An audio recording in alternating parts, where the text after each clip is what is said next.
Dimanche prochain sur l'équipe 21, ce sera une grande journée moteur avec une programmation spéciale sport méca, le Mac de l'auto, du rallycross, du X-Fighter, du Air Race et puis le clou du spectacle, les 24 heures camions sur le circuit mythique du Mans. Pour en parler, nous sommes justement avec l'un des pilotes qui participe au championnat d'Europe, Anthony Janiek. Bonjour. Bonjour France. Alors Anthony, ce week-end, vous me confirmez, c'est vraiment la grande fête du camion qui va se dérouler sur le circuit Bugatti, l'un des plus grands rassemblements mondiaux de tracteurs de semi-remorques. La 30e édition de ces 24 heures poids lourds, c'est vraiment le point d'orgue de chaque saison. Oui, c'est vrai que c'est la fête du camion.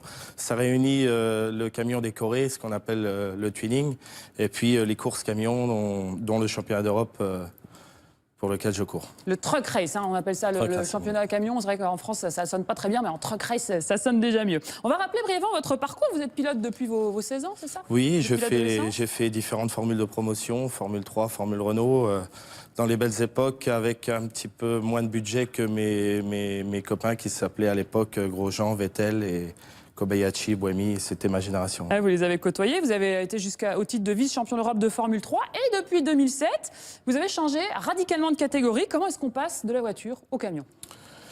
J'ai toujours été dans le bain, j'ai un père qui a fait ça il y a très longtemps et j'avais toujours eu cette passion du camion. Mon métier de tous les jours se rapproche du transport, donc c'est vrai que c'était pas tout à fait le même jeu, mais bon, le circuit, ça m'a toujours plu, le camion aussi, le mariage des deux, c'était super. Je suis passé au camion avec le soutien de Renault Truck à l'époque. Qu'est-ce que ça change concrètement de passer d'une voiture à un camion? Nous, on a l'impression que c'est vraiment deux univers différents. La force centrifuge, le freinage, les virages, ça n'a rien à voir ou c'est sensiblement la même chose? C'est vrai que c'est pas le même jouet.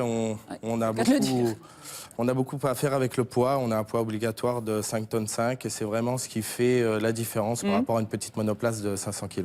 Et la différence avec un camion classique qu'on va croiser sur le périph' comme ça, j'imagine que c'est pas, ça en a l'air, mais à l'intérieur, c'est pas la même chose. Alors la différence avec un camion classique, bon, ce sont quand même des véhicules construits uniquement pour le circuit.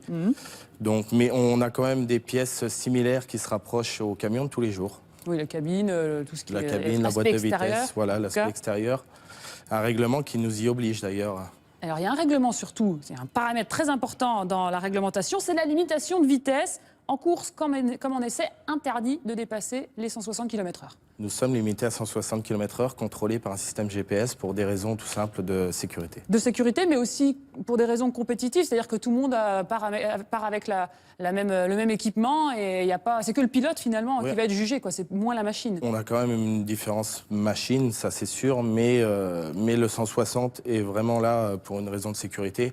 On est très vite à 160, les lignes droites sur les circuits, sur certains circuits peuvent être longues, mais on est très vite à 160. On se double souvent, rarement, parce qu'on se dit qu'il y a moins de place qu'en voiture classique. On se touche, on se frôle. On se double souvent, oui, parce que comme dans d'autres catégories, on a une course 1 et on a une course 2 où on inverse les 8 premiers, donc forcément ça donne un spectacle.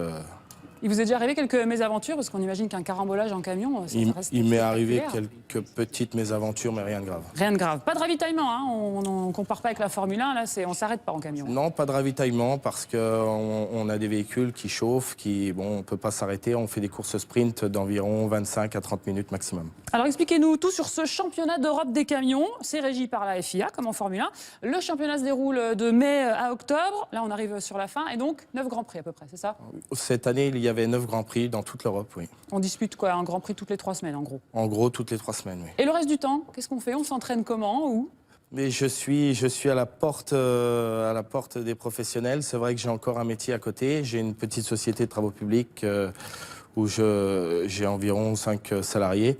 Mais cette année, c'est vrai que j'ai donné 50% de mon temps à la course camion, puisque j'ai monté mon propre team avec une Allemande qui s'appelle Hélène Laure, qui a gagné une course en DTM dans les années 90. Donc il y a des femmes qui pratiquent aussi le championnat d'Europe. Pas beaucoup, mais il y en a. Il y a des femmes, il y en a deux Allemandes. Alors ce dimanche, c'est donc la finale du championnat au Mans. C'est la dernière ligne droite pour marquer des points. Aujourd'hui, vous êtes 8e au classement européen. Qu'est-ce qu'on vise sur cette dernière marche?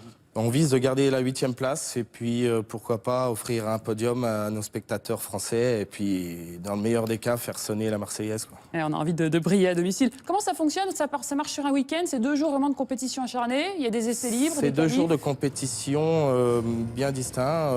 On fait déjà une qualif, puis ensuite on sélectionne les 10 premiers pour une super pole. Et on part pour une course 1 à gros points. Ensuite, on part pour une course 2 où on inverse les 8 premiers. Et les points sont divisés par 2. Et cela pour le samedi, et on recommence tout pour le dimanche. Il y a un profil type du pilote. Alors, on nous a dit qu'il y avait des femmes, déjà, c'est assez surprenant, mais on se dit qu'il ne faut pas être un petit gabarit pour mener des camions, des engins comme vous le faites. Est-ce qu'on se trompe?